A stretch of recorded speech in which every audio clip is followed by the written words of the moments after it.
C'est Ursule encore. On est le 26 octobre 2020. Bienvenue à Ado pour avec Jésus. Amen. Alors je viens sonner la trompette aujourd'hui encore et je viens proclamer le retour de notre Seigneur Jésus-Christ. On est dans le temps où Jésus vient enlever son épouse. Il vient ravir son épouse. Et puis l'épouse, c'est le groupe de ceux-là qui se préparent à sa venue. On a beau être chrétien, on a beau suivre nos parents à l'église et tout ça. Mais si on passe le temps à ne pas être intéressé du tout par ce Dieu-là, ben voilà, on n'est pas intéressé. Mais si on prend plutôt du temps, 30 minutes, 15 minutes par-ci, 15 minutes par-là dans la journée, pour venir voir ce Seigneur Jésus et lui dire, Seigneur, aide-moi, je t'aime Jésus, j'aimerais que tu me révèles ta personne et tout. Ça, c'est bâtir son intimité avec le Seigneur. Amen. Et ça, c'est très important pour toi. Tu as besoin de bâtir cette intimité-là. Parce que tes parents t'ont peut-être montré le chemin qui conduit au Père, en ce sens qu'ils t'ont montré que le Jésus, c'est le chemin. Hein. Mais toi aussi, tu as besoin de bâtir ta relation avec ce Jésus-là. Et cela, ça commence par désirer un temps avec lui. Amen. Alors aujourd'hui, je viens parler de « Seuls les violents auront le royaume ». C'est ça qui est dit. C'est dit, le royaume de Dieu, ce sont les violents qui s'en emparent. Ça, c'est dans Matthieu 11, le verset 12. Allons-y, regardez. Matthieu 11, le verset 12.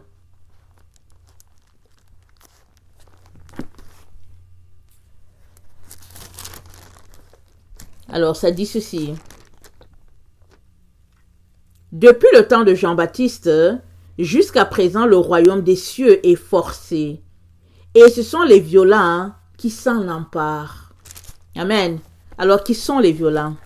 Alors, regardons le psaume 11, le verset 5. Qu'est-ce que Dieu est en train de nous dire que les violents s'emparent du royaume? Qu'est-ce qu'il est en train de nous dire? Le psaume 11, le verset 5. Attendez, je suis en train de perdre mes feuilles.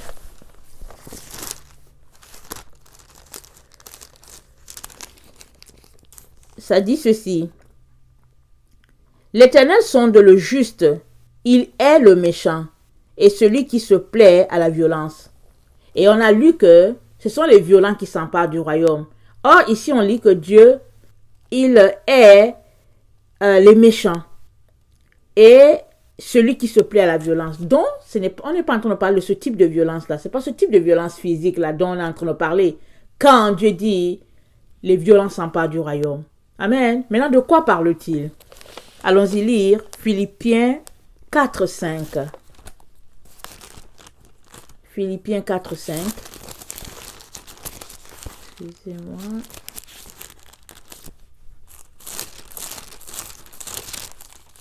Philippiens 4, 5, ça dit ceci. Que votre douceur soit connue de tous les hommes. Le Seigneur est proche. Que votre douceur soit connue de tous les hommes. Le Seigneur est proche. Donc, ici, il n'est pas en train de parler non plus de violence de caractère. Il est en train de parler de douceur. Amen. Donc, le Seigneur nous appelle à être doux. Alors, pourquoi dit-il donc que ce sont les violents qui vont s'emparer du royaume de Dieu? Qu'est-ce que Dieu est en train de dire? Alors, on doit comprendre que les forces de ce monde sont contraires à l'Esprit de Dieu. Amen. Oui, c'est Dieu qui a créé ce monde. Mais les forces qui exercent l'autorité dans ce monde dans lequel nous nous trouvons, ce sont des forces du mal. Ce sont des forces nébuleuses. Et ça ne marche pas avec Dieu. Ça va vraiment contraire à tout ce que Dieu aurait souhaité pour nous, les descendants d'Adam et Ève. Amen. Ça va contraire. Et Dieu nous dit que on a besoin d'être violents sur cette terre où nous vivons pour nous emparer du royaume de Dieu. C'est quand même fort.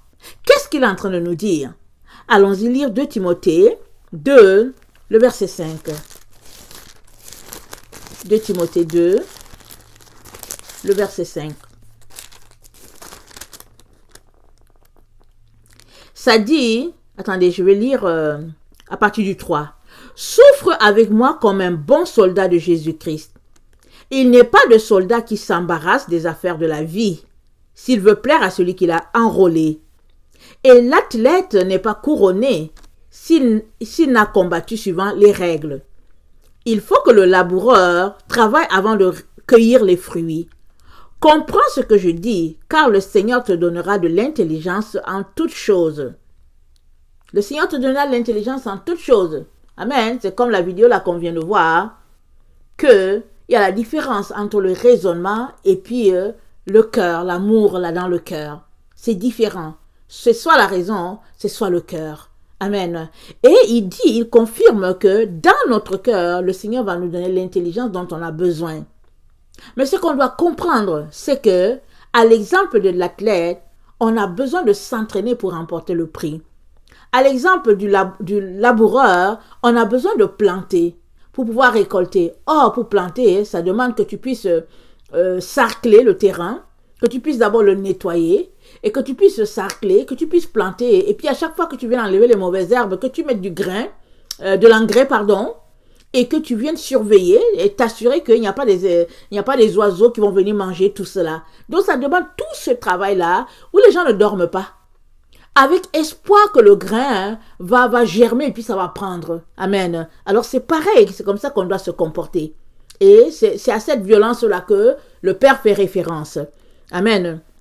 Il dit, il n'est pas le soldat qui s'embarrasse des affaires de la vie. Est-ce que tu as vu le soldat partir dans son camp d'entraînement? Il a son sac à dos, il a tout là-dedans. Dans ce sac-là, il a tout. Amen. Et souvent même, il a même sa nourriture là-dedans. Et c'est des nourritures en sachet et tout, parce que tu le vois là, il a son casque là sur la tête, et puis tu le vois en train de marcher et tout ça. Il ne s'embarrasse pas des affaires de la vie. Il sait qu'il s'entraîne pour pouvoir combattre, défendre la nation. C'est pareil pour toi et moi.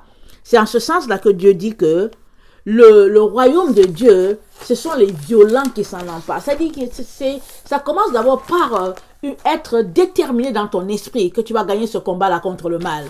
Parce que le royaume de Dieu, c'est le royaume de lumière. C'est le monde de bien. Amen. Il n'y a pas de mal dans ce royaume-là. Alors, toi, tu vis dans un monde, tu es né, tu vis sur une terre où tout n'est que mal. L'exemple des Vikings et tout ça. Tout n'est que mal, tout n'est que violence. Et le Seigneur te parle de violence, mais pas ce type de violence-là du temps des Vikings. Il te parle d'une violence où ton moral doit être un moral d'acier, préparé à pouvoir te débarrasser de tout ce que Dieu n'aime pas pour pouvoir hériter le royaume de Dieu.